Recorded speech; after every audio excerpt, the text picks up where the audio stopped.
안녕하세요. 줄기세포 가슴 성형 외길인생 김영감입니다. 오늘은 보형물 제거 가슴 이식을 하신 분 중에서 너무 큰 보형물을 넣어서 1년 만에 제거를 하고 가슴 이식을 하신 분의 사례를 소개해 드리려고 합니다.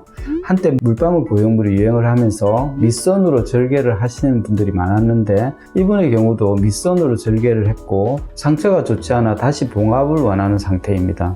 흔히 보형물 수술을 할 때 흉터에 대해서는 대수롭지 않게 생각하는 경우가 있는데 체질에 따라서 눈에 크게 띄어서 수술 후 심한 스트레스를 받는 경우가 있습니다. 먼저 수술 전 사진입니다.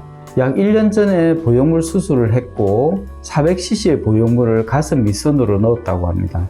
이분은 초음파상 피부에서 보형물까지 두께가 2.5cm로 원래 가슴이 조금 있던 분으로 B컵 정도 사이즈였다고 합니다.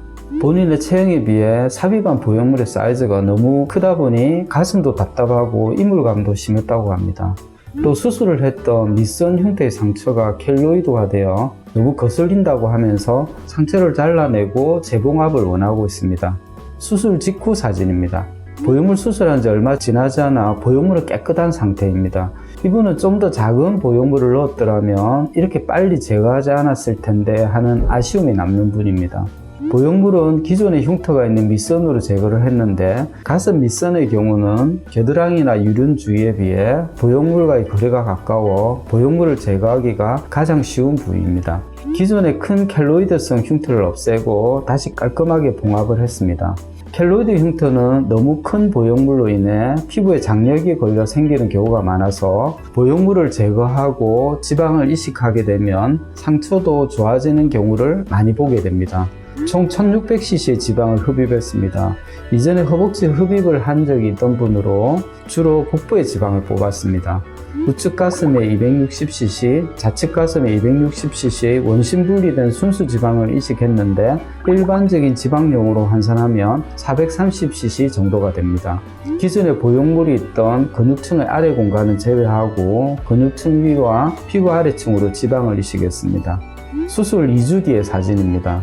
보형물을 빼고 나니 가슴 모양도 자연스럽고 무엇보다 가슴이 답답하던 증상이 사라졌다고 하면서 이제야 살 것 같다고 하셨습니다. 수술 2달 후의 사진입니다. 모양도 괜찮고 사이즈도 잘 유지되는 것을 확인할 수 있습니다. 네, 오늘은 보형물 수술 후 가슴 이식을 하신 분 중에서 너무 큰 보형물을 넣어서 1년 만에 보형물을 제거한 사례를 살펴보았습니다. 이분은 원래부터 가슴이 어느 정도 있던 분으로 적당한 사이즈의 보형물을 넣었다면 굳이 1년 만에 보형물을 제거하지는 않았을 거라 생각됩니다. 결과론적인 이야기이긴 하지만 처음부터 가슴 이식을 상담했다면 이런 복잡한 과정을 거치지 않았을 테고 애초에 밑선의 흉터가 생기지도 않았겠죠. 이분의 사례에서 보듯이 보형물 수술을 할 때는 신중하게 접근하는 것이 필요합니다. 얼마나 큰 보형물을 넣을지와 절개 부위와 생기는 흉터에 대해 좀 더 고민하고 나중에 보형물을 제거할 때의 경우도 미리 염두에 두어야 수술 후에 오는 시행착오를 줄일 수 있을 거라 생각합니다.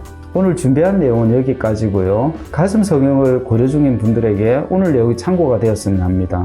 영상 봐주셔서 감사합니다.